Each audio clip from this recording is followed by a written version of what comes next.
1절에서 3절까지 말씀입니다. 우리 짧으니까 앞에 뜨네요.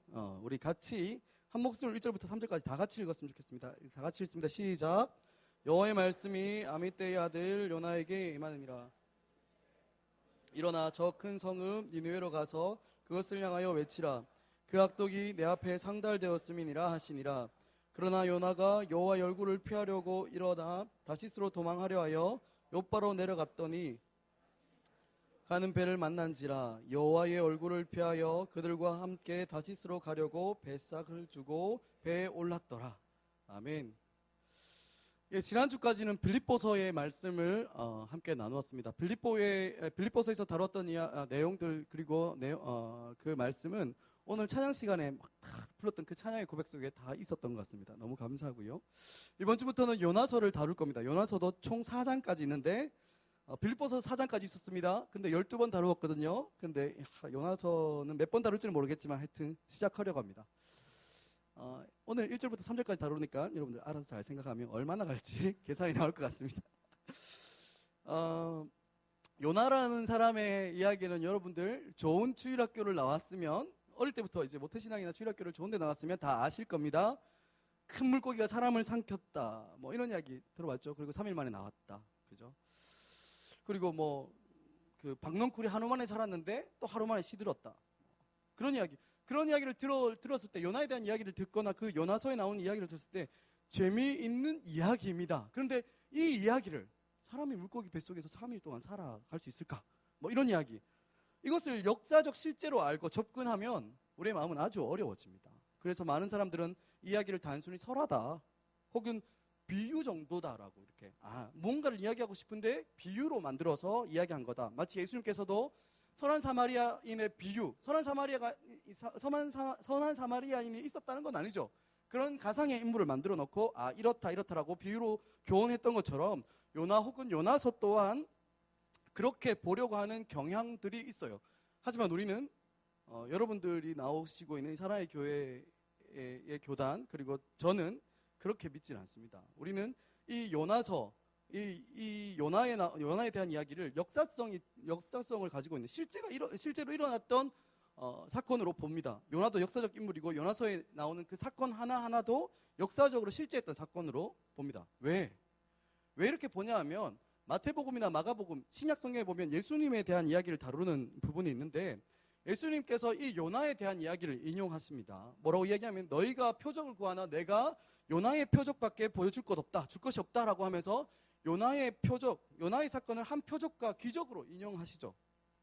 그렇게 이야기하는 것은 그것이 가상의 이야기가 아니라 실제로 있었다는 사건, 역사적 사건, 기적이라는 그 사건이라는 것들 전제하고 사용하고 있다는 이야기입니다. 그래서 우리는 이 역사성이 있는 사건으로 이 본문을 이해합니다. 우리가 믿는 주님께서 그렇게 이해하기 때문에. 그리고 오늘 우리가 읽은 본문에서도 그런 역사성을 좀 찾아볼 수 있는데요.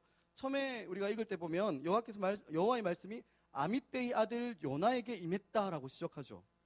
그저 요나라는 인물이 갑자기 탁 등장한 게 아니라 아미떼의 아들 요나 뭐 이렇게 소개하면서 족보를 들이댑니다. 그죠? 그리고 이 열왕기하 14장 25절에 보면 요나서에서는 아미떼 아들 뭐 이렇게 이야기하고 있는데 열왕기하 14장 25절에 보면 가드 헤벨 사람 아미떼의 아들 선지자 요나라고 정확하게 이야기하고 있어요. 그래서 실제로 이 요나라는 인물이 실존했던 인물이라는 사실을 열왕기에서도 그리고 요나서에서도 강조하고 있죠. 그래서 우리는 이 요나를 역사적인 인물로 보고 이 요나서의 사건도 역사적으로 실제했다라고 해석하고 있는 겁니다. 그러니까 이 요나는 여로보암 2세라는 왕이 북이스라엘을 다스렸던 때에 활동했던 사람입니다. 여로보암 2세 처음 듣는 사람일 수 있을 텐데 이스라엘의 왕조 중에 가장 강성했던 사람이 솔로몬이었습니다. 솔로몬 이후에 계속 이스라엘은 계속해서 이렇게 하락하고 쇠약해지고 있는데 그 솔로몬 이후에 북이스라엘을 가장 강성하게 만들었던 중흥을 이끌어냈던 사람이 바로 이 여로보암 2세입니다. 근데 그때 활동했던 사람이 바로 요나 선지자예요. 그래서 열왕기하 14장 25절을 보면 아까도 이야기했지만 요나의 사역이 언급되어 있는데 이스라엘 하나님 여호와께서 그의 종 가드 헤벨 아미떼의 아들 선지자 요나를 통하여 하신 말씀과 같이 그 요나를 통해서 했던 말씀과 같이 여로보암이 그 왕을 이야기합니다. 여로보암이 이스라엘 영토를 회복하되 하맛 어귀에서부터 아라바 바다까지 하였으니라고 기록하고 있어요. 이 여로보암이 강성해질 것을 예언했던 사람이 바로 요나였습니다. 그렇죠? 이 요나는 여로보암 2세라는 가장 강성한, 어쩌면 이스라엘에게 허락된 마지막 기회에 살았던 선지자였습니다. 하나님께서 그들에게 회복할 수 있는 기회.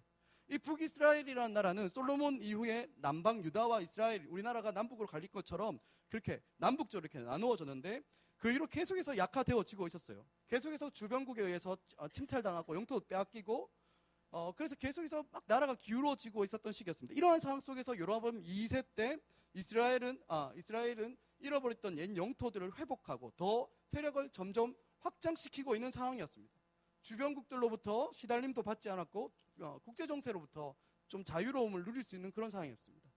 이런 상황 속에서 요나는 선지자로 활동했던 사람입니다. 그렇게 생각하면 어쩌면 하나님의 특별한 은혜가 있는 그 시기에 활동했던, 아니면 하나님께서 그 시대에 좀 가장 귀하게 사용했던 사람이었다라고 우리는 볼 수 있을 것 같습니다. 그런 요나에게 하나님은 무엇을 명령하십니다. 2절을 보면 너는 일어나 저 큰 성읍 니느웨로 가서 그것을 향하여 외치라. 그 악독이 내 앞에 상달되었음이니라 하시니라. 이 구절을 우리가 봤는데, 이 구절에서 동사만 좀 주의해서 보면 어떻습니까? 일어나, 가서, 외치라. 좀 익숙한 게 있죠. 너희는 가서 모든 족속으로 삼아, 너희는 가서 모든 족속으로 제자를 삼고 가르쳐 지키게 하라. 어쩌면 우리가 잘 알고 있는 이 말씀과 예수님께서 우리에게 주셨던 지상 명령과 아주 비슷한 형태로 주어진 말씀입니다. 그 평안과 번영이 넘쳐나는 그 이스라엘 땅에서 너는 일어나야 되고, 먼 이국 땅에 가서, 다른 민족에 가서 니느웨, 그 당시에 최강대국이었던 아수르의 그 수도인 니느웨로 가서 외치라라고 요나에게 말씀하고 계시는 겁니다. 이 당시 니느웨는 그 지역의 최고의 강대국이었습니다. 대제국 아수르, 많은 영화를 통해서도 이렇게 많이 등장하는 그런 나라인데요. 그 아수르의 수도였습니다. 기록에 따르면 이 아수르의 수도 니느웨에는 좌우를 분별하지 못하는 아이들이 12만 명 있었다고 이야기합니다. 좌우를 분별하지 못하는 아이들만 12만 명 정도 되면, 실제로 중간쯤 되는 어린아이들, 그리고 청년, 장년층, 노년층 다 하면 추산하는 인구는 약 60에서 100만 정도로 추산하고 있어요.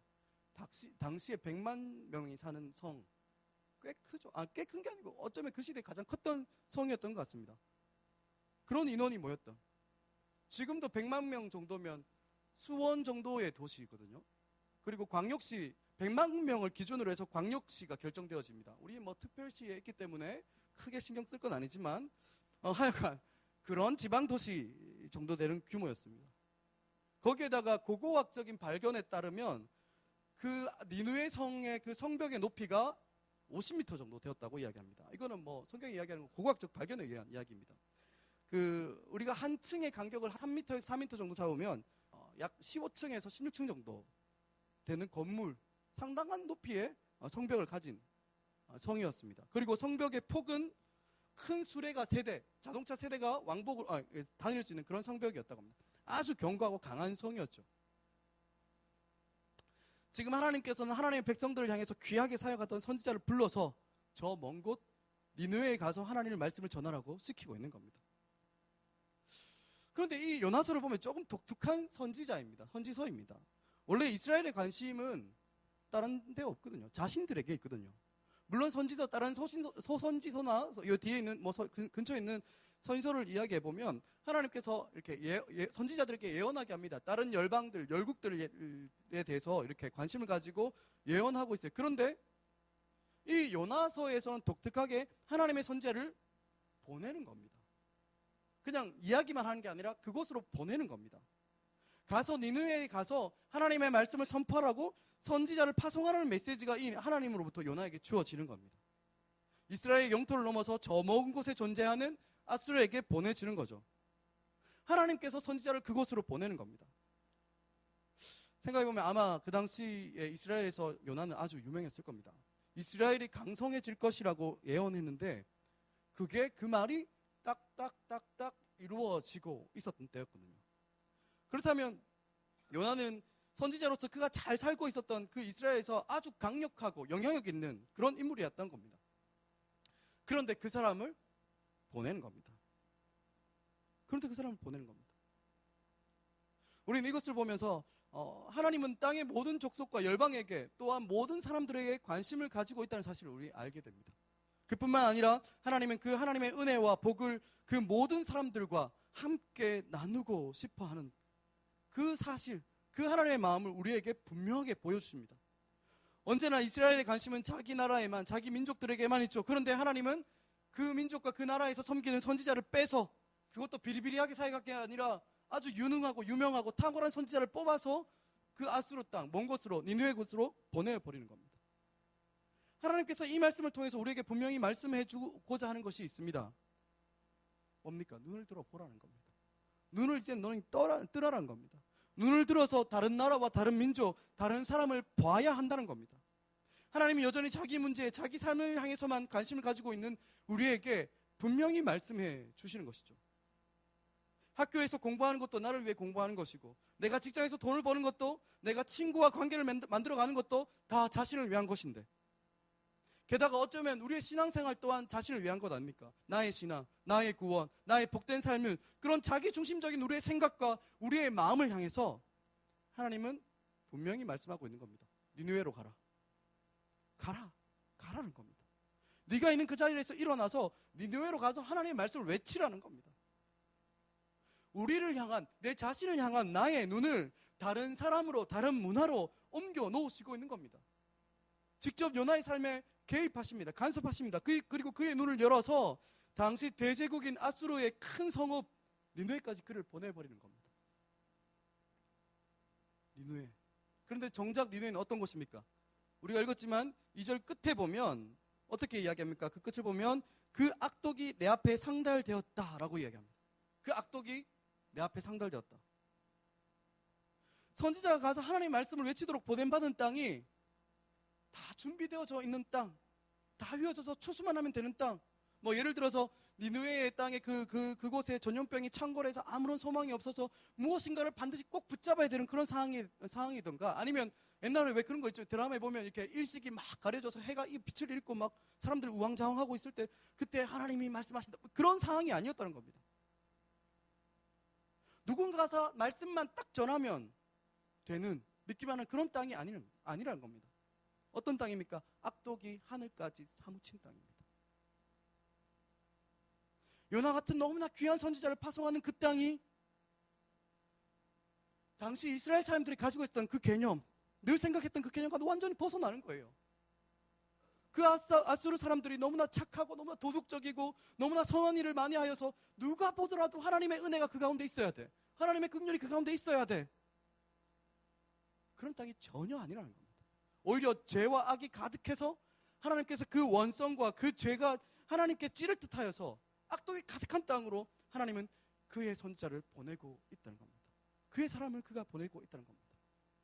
세계사를 조금 관심 있게 보는 분들은 아실 겁니다. 이 아수르가 지금까지 있었던 모든 제국들 중에 가장 잔인한 제국으로 유명한 나라입니다. 역사를 보면 그 아수르는 그가 점령한 지역의 모든 문화와 민족을 말살시키는 그런 정책을 폈어요. 아주 잔인한 나라로 알려져 있습니다. 그런데 그러한 땅에 하나님은 선지자를 보내는 겁니다. 사랑하는 여러분, 우리는 언제나 주님께서 말씀하셨던 탕자의 비유를 늘 은혜로 받습니다. 망나니 같은 둘째 아들이 아버지의 재산을 받아서 다 허랑방탕하게 다 써버리죠. 하지만 그 아들을 기다리고 그가 돌아왔을 때 꼭 안아주시고 즐거워하고 기뻐하는 그 아버지의 비유를 통해서 우리는 우리가 그렇게 용납받았구나, 우리는 다 그 비유를 은혜로 받습니다. 이 탕자의 비유를 들을 때마다 어떤 이는 눈물도 흘리고 어떤 이는 감사함으로 기뻐하고, 정말 탕자 같은 나를 기다려주시고 받아주시는 그 하나님을 생각하고 감격해야 합니다. 하지만 조금 지나면 어떻습니까? 좀 전에는 탕자였는데 첫째 아들로 다 바뀌어버리죠. 그 첫째 아들은 물론 집 밖에 나가지 않았고 아버지와 같이 있었습니다. 하지만 그도 여전히 죄인이었습니다. 그도 여전히 똑같은 죄인이었음에도 불구하고 그것을 알지 못하는 그 첫 번째 아들처럼 우리는 점점 그렇게 변해버리는 겁니다. 은혜로 하나님의 자녀가 되었지만 어느 순간에 우리는 용서에 대한 큰 감격을 잃어버립니다. 감각을 잃어버리는 겁니다. 그리고 끝없이 우리는 다른 사람들과 다른 어떠한 차이를 내 안에서 찾으려고 합니다. 어떤 공로와 나의 의와 나의 조건과 나의 자격을 찾아내려고 합니다. 그래서 나에게 있는 은혜는 당연한 거야. 내가 잘 되는 건 당연한 일이지. 저쪽에 있는 니느웨 정말 잔인하기로 이름난 그리고 악독이 하늘을 찌르고 있는 저 니느웨는 하나님의 은혜는 불가능해 라고 나와 그를 구분하며 살아가게 되는 게 우리의 모습입니다. 북이스라엘은 지금 하나님 앞에서 말씀으로 거듭 경고받고 하나님 앞으로 돌아오도록 초대되어지고 있는 나라입니다. 하지만 그럼에도 불구하고 그들의 마음은 여전히 니느웨를 보면서 앗수르를 보면서 판단하고 정죄하고 그 악독에 대해서 자신의 마음을 높이는 겁니다. 나는 그런 악독 없어라고. 그러한 이스라엘에서 하나님은 그들 중에 그렇게 신실하고 훌륭하고 탁월해 보이는 요나 같은 선지자를 뽑아서 어디로 보냅니까? 저 악독이 가득 차 있고 그들의 기준으로서는 도저히 구원과 하나님의 은혜가 임할 수 없는 그곳으로 보내고 있는 것이죠. 누가 보더라도 니느웨는 당연히 앗수르는 당연히 망해야 하는 것이고 하나님의 은혜가 불가능한 것처럼 보입니다. 그런데 그곳으로 하나님은 요나를 보냅니다. 너는 가야 된다라고 이야기했을 때 요나는 어땠을까요? 그 말씀을 들은 요나 당사자는 어땠을까요? 너무너무 충격이었을 겁니다. 어쩌면 요나 개인에게만 충격이 아니라 그 당시 사회가 충격이었을 겁니다. 이렇게 잘 섬기고 있는 이렇게 잘 섬기고 있는 이 영적인 탁월한 리더십을 왜 빼서 구원도 있을 거 없고, 구원이 임하면 되지도 않고 은혜가 없을 것 같은 그곳으로 보내는지 이스라엘 전체가 충격이었을 겁니다. 생각도 못 해봤을 뿐만 아니라 전혀 원하지도 않는 것, 나는 전혀 원하지도 않고 있는 것을 하나님을 명령하셨으니까 도저히 그들은 이해하지도 못하고 납득하지도 못했을 겁니다. 제일 하고 싶지 않은 일 중에 하나죠. 그 먼 곳까지 가서 그 잔인하고 악독한 곳까지 가서 복음을 전할 때 얼마나 많은 조롱과 부끄러움이 될지 상상하기도 힘든 그곳에서 주님 말씀을 대변하라고 했을 때 요나는 정말 순종하고 싶지 않았을 겁니다. 사랑하는 여러분, 우리는 하나님께서 이러한 요나를 니느웨로 보내시는 장면을 통해서 기억해야 될 것이 꼭 두 가지가 있습니다. 그 한 가지는 하나님은 어떤 죄인도 어떤 악한 자도 그 죄와 악독 가운데 멸망해버리는 것을 기뻐하지 않는다는 겁니다. 그리고 그들이 돌아오기를 기뻐하신다는 겁니다. 하나님은 니느웨처럼 이렇게 악독이 가득한 백성들도 선지자를 보내고 싶고 정말 탁월하고 유능한 사람을 보내고 싶어. 그리고 그곳에서 하나님의 말씀이 전해지고 그들이 하나님께로 돌아오고 그곳에서 구원을 경험하는 것을 원하고 계신다는 겁니다. 그리고 또 다른 한 가지는 하나님께서 우리를 향해서 사랑하라고 말씀하실 때 그 사랑은, 그 섬김은 어쩌면 우리로 하여금 한없이 도망가고 싶은 사랑일 수 있다는 겁니다. 하나님께서 우리를 부르셔서 사랑하라고 말씀하시는 그 사랑은 자연 발생적인 그런 사랑이 아닙니다. 에로스나 필레오 이런 이야기 들어봤을 겁니다. 그죠? 정신적 사랑, 우리 마음에서 오는 육체적 사랑 이런, 그죠? 에로스나 필레오 같은 사랑이 아니에요. 하나님께서 우리에게 요청하시는 사랑은. 주님께서 말씀하시는 주님께서 우리에게 사랑하라고 말씀하시는 사랑은 아가파오, 아가페입니다. 에로스, 필레오, 아가페 이건 다 헬라 단어입니다. 헬라어입니다. 그죠? 하지만 당시에 사용했던 사랑이라는 단어는 보통 에로스와 필레오 같은 단어였어요. 왜냐하면 이런 에로스, 필레오 같은 건 자연 발생적인 사랑이고 누구나 할 수 있는 사랑이거든요. 누구나 가능한 사랑입니다. 예를 들면 이런 사랑입니다. 그 자녀를 향한 부모의 사랑, 그죠? 좋은 벗을 만났을 때, 좋은 친구를 만났을 때 그 사람을 향한, 그 친구를 향한, 그죠? 혹은 그 정말 마음에 드는 연인들을 이렇게 향한 그런 사랑처럼 자연 발생적인 사랑이 에로스 혹은 필레오 그런 겁니다. 하지만 하나님께서 우리에게 요청하시는 사랑은 에로스, 필레오 이런 게 아닙니다. 아가파오, 아가페, 그런 것을 사랑이라고 이야기합니다. 이 사랑은 절대로 사랑할 만한 사람이 아닌, 도저히 사랑할 만한 거리가 없는 사람들을 향한 사랑을 이야기합니다. 사랑하는 여러분, 하나님이 요나를 보내신 곳은 요나가 에로스나 필레오를 할 수 있는 곳이 아니고 어쩌면 그런 것이 불가능한 곳입니다. 도무지 아가페한 사랑이 아니고서는 사랑할 수 없는 그곳으로 요나를 보내고 있는 것입니다. 그렇다면 사랑하는 여러분, 오늘 우리가 이 땅에 남겨져서 우리가 구원받은 이후에 하나님의 은혜를 경험한 이후에 이 땅에 남겨져서 하도록 부름받은 사랑은 무엇일까요? 아가페입니다. 우리는 자연 발생적인 내 자식을 사랑하고 내 사랑하는 사람을 사랑하는 그런 사랑을 사랑이라고 부르지 않습니다. 우리가 말하는 사랑은 전혀 사랑할 거리가 없는 자들을 향한 사랑입니다. 오늘 말씀을 통해서 하나님은 우리에게 일어나 가서 외치라고 명령하시는데 그 영혼을 너는 사랑해야 된다라고 이야기하는데 혹시 우리 마음 가운데 도저히 사랑할 수 없는 사람이 이 가운데 생각나는 건 아닙니까? 우리가 사랑할 만하지도 않고 절대로 좋은 말 해주고 싶지 않은, 그렇지만 주님 때문에 사랑하라, 주님 때문에 그 영혼을 품으라고 오늘 주님은 말씀을 통해서 우리에게 말씀하고 있는 겁니다. 여러분들이 살아가는 캠퍼스는 어떻습니까? 여러분들이 일하고 있는 직장은 어떻습니까? 우리가 살아가고 우리가 마주치고 있는 그 사람들은 어떻습니까? 솔직히 이야기하면 여기 앉아 있는 사람 중에 지금 다니고 있는 학교, 지금 다니고 있는 직장 정말 사랑하고 정말 가고 싶어서 간 사람이 얼마나 되겠습니까? 또 이런 사람도 있을 겁니다. 지금 함께 살고 있는 그 가족조차도 가족 같지 않고 여차하면 피해버리고 싶은 사람도 있을 겁니다. 하지만 사랑하는 여러분, 오늘 하나님은 우리를 향해서 우리의 생각으로는 도저히 사랑할 수 없고 품을 수 없는 사람을 향해서 사랑하라고 말씀하시는 겁니다. 사랑하는 여러분, 우리는 이 하나님의 음성을 반드시 들어야 합니다. 이 말씀을 단순히 모든 사람을 대상으로 하는 일반적인 말씀이야 라고 이해해서는, 그런 수준에 그쳐서는 안 돼요. 이 말씀이 오늘 나에게 찾아오는 말씀, 나를 향한 개인적이고 특별한 나를 향한 그 말씀이라고 우리는 받아야 될 겁니다. 도무지 사랑할 수 없는 대상이 있습니까? 하나님은 그들을 향해서 우리를 보내시고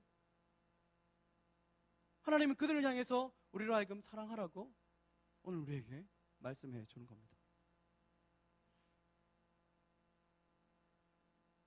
3절을 계속해서 봅시다. 요나는 그 말씀에 어떻게 반응합니까? 3절 우리 다 같이 읽을까요? 같이 읽습니다.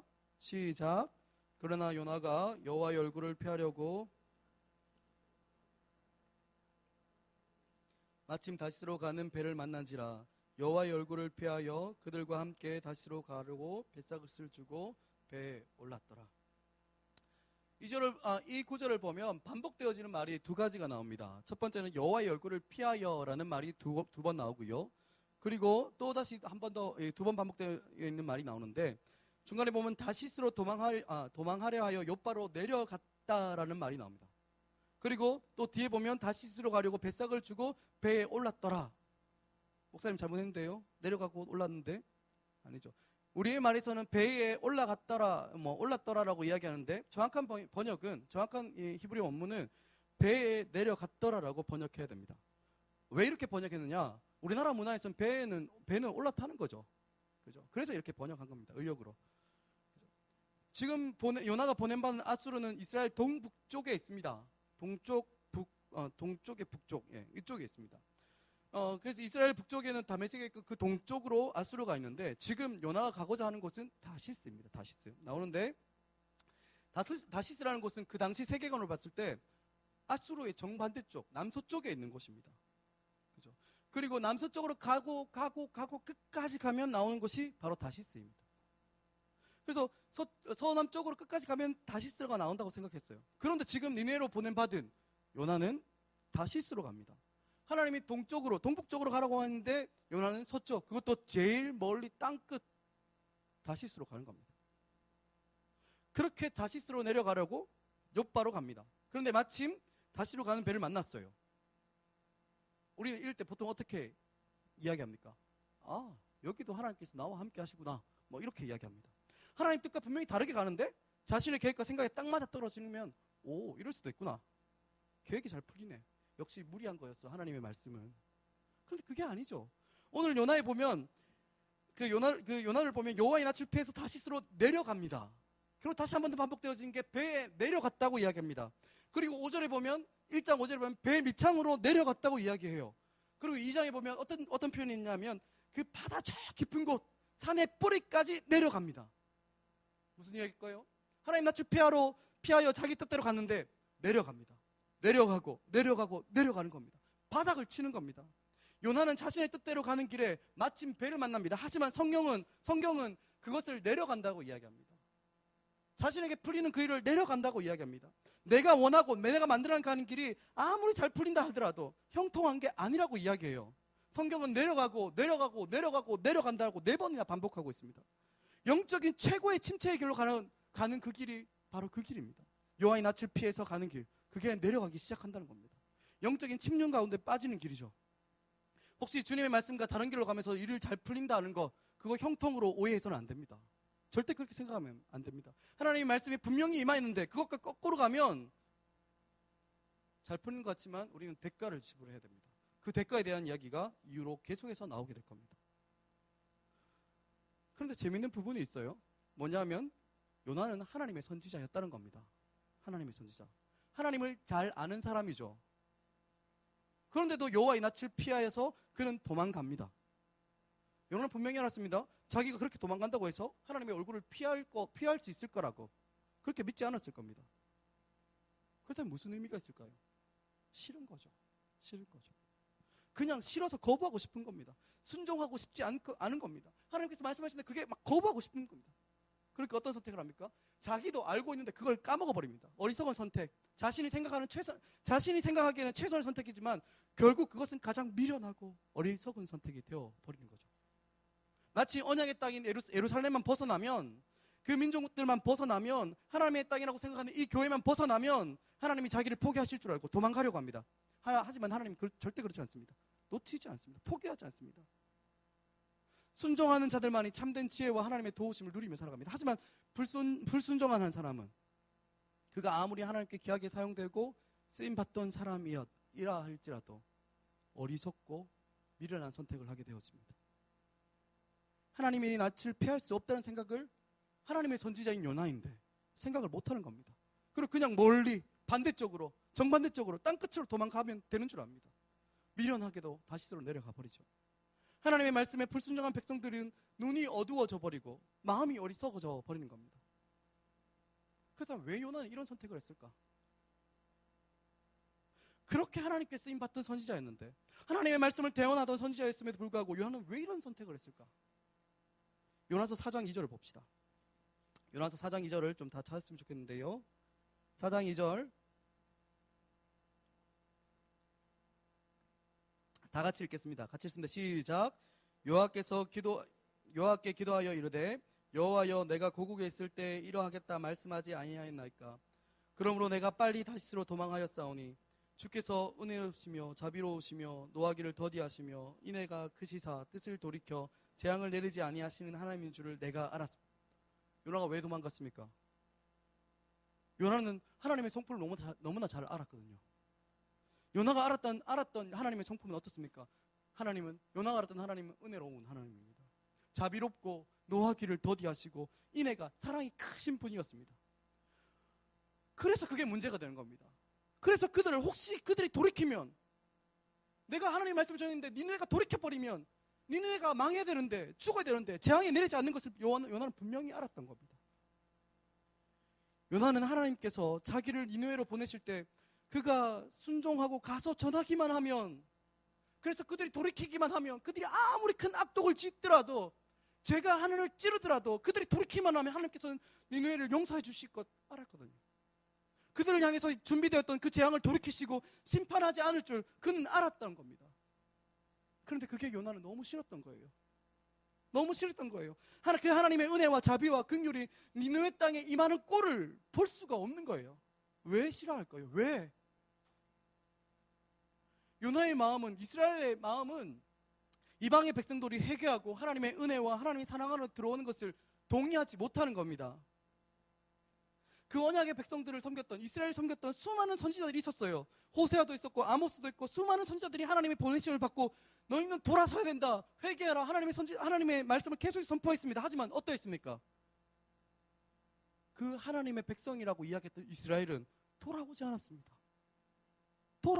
그들은 절대 돌아오지 않고 어떻게 됩니까? 결국은 아수르에게 망해버립니다. 여전히 하나님의 진노 가운데 있었습니다. 그런데 이방 백성인, 하나님의 언약이 없는 그 이방 백성인 아수르에 하나님의 말씀이 선포되어지면, 그들이 행여나 회개해서 하나님께 돌이키면 그 가운데 하나님의 용서와 자비와 은혜와 긍휼이 임할 것이 분명하거든요. 그게 싫은 겁니다. 그게 이 은혜가 언약 백성인 자기들에겐 돌아오지 않는데, 자기의 민족에게는 하나님의 은혜가 끊어져 버렸는데, 이방 백성이고 게다가 악독이 가득한 그 땅으로 임할 은혜가 싫은 겁니다. 무엇입니까? 이게 자기 중심성입니다. 이게 자기 중심성, 자기 이기적인 중심을 내려놓지 못하고 있는 겁니다. 이스라엘도 요나도 어쩌면 우리도 말입니다. 우리가 당하는 고통은 굉장히 큽니다. 심각하죠. 그래서 우리는 언제나 하나님의 은혜가 필요하다고 생각합니다. 그래서 기도합니다. 하지만 다른 사람이 느끼는 그 고통, 그 아픔, 다른 사람들이 그 죄로 말미암아 고통당하고 멸망당하는 것을 우리는 어쩌면 그렇게 크게 심각하게 받아들이지 않고 있는 겁니다. 아수르는, 니느웨는 죄 때문에 망해도 괜찮아, 내 마음 별로 아프지 않아. 하지만 내가 당하는 그 작은 고단, 그 작은 아픔, 그것이 굉장히 크고 중요하게 다가오는 겁니다. 그러니 언제나 나의 문제, 나를 향한 은혜, 나를 향한 하나님의 계획만이 중요하게 다가오는 겁니다. 다른 사람을 향한 하나님의 은혜, 내 이웃을 위한 하나님의 사랑, 하나님의 긍휼, 하나님의 자비, 별로 생각을 안 하는 거예요. 나에게만 그 은혜가 있으면 되고, 나에게만 그 자비만 있으면 되고, 나에게만 그 긍휼이 있어서 나에게 내 문제가 해결되어지면 그것으로 만족해버리는 게 우리의 신앙이지 않습니까? 하지만 이러한 마음만이 내 마음 가운데 가득하면 이것은 하나님께 불순종하는 겁니다. 하나님께서 우리를 부르신 목적이 무엇입니까? 우리를 죄와 심판 가운데 벗어나 우리를 먼저 하나님의 은혜를 경험하게 하신 이유가 무엇입니까? 내가 받은 은혜, 내가 받은 그 풍성한 삶, 내가 경험하고 있는 그 하나님의 긍휼, 그 하나님의 자비가, 하나님의 사랑이 나를 통해서 흘러가는 겁니다. 이스라엘을 왜 부르셨습니까? 이스라엘을 왜 가나안 땅에 심어 놓으셨습니까? 가나안 땅이라는 좋은 땅을 그들에게 주기 위해서. 언약 백성이니까 천만의 말씀입니다. 이스라엘을 그들 가운데 부르셨고 가나안 땅에 심어 놓으신 것은 그들을 통해서 하나님의 축복이, 하나님의 은혜가 그 열방 가운데 흩어지도록 하기 위해서 이스라엘 거기 심어 놓은 겁니다. 우리의 부르심도 동일합니다. 우리가 왜 여기 앉아서 예배드립니까? 우리가 왜 앉아서 이렇게 찬양하고 이 말씀을 듣고 있는 겁니까? 나를 향한 계획, 나를 향한 은혜, 나의 상한 마음을 고치시고 알 수 없는 상처를 만지시는 것, 물론 그것도 포함되었습니다. 하지만 그것으로는 다 설명할 수 없는 게 하나님의 사랑입니다. 하나님의 계획이고요. 우리의 부르심은 나를 향한 것이 아닙니다. 이 땅을 향한 것이고 이 민족을 향한 것입니다. 말씀을 정리하겠습니다. 우리는 다음 주에 대강성 전도 집회를 계획하고 있습니다. 왜 합니까? 왜 그렇게도 싫고, 왜 그렇게 귀찮은 전도를 계속해서 6주 7주 동안 계속해서 반복해서 이야기하는 걸까요? 저랑 제자반하는 사람 알죠? 모든 과에 적용은 무조건 전도입니다. 왜일까요? 왜 그렇게 귀찮은 전도를 왜 하자고 하는 겁니까? 그것이 바로 우리를 불러내신 부르심을 회복하는 길이기 때문에 그렇습니다. 니느웨를 사랑하시는 하나님, 그 하나님께서는 우리가 품은 태신자도 사랑하시는 하나님이십니다. 믿으십니까? 믿으십니까? 그것을 믿으셔야 됩니다. 그 사랑을 먼저 알고, 그 은혜를 먼저 알고, 그 긍휼을 먼저 경험하고, 그 구원을 아는 우리에게 우리가 사는 일상에서 일어나서 그들을 향해서 가라라고 말씀하시는 겁니다.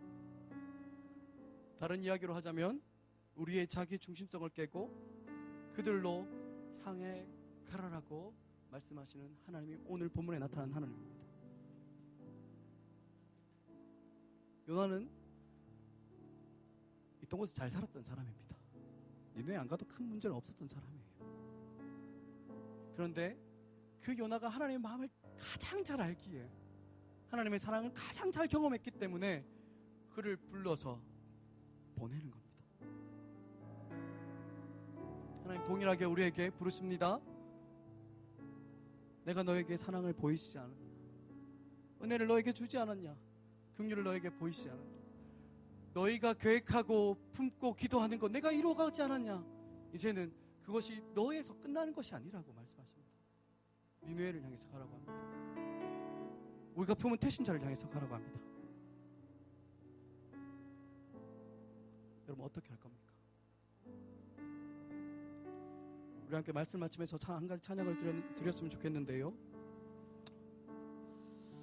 주를 위한 이곳에 예배하는 자들 중에 그가 찾는 이 없어 주님께서 슬퍼하신다라는 고백을 드렸습니다.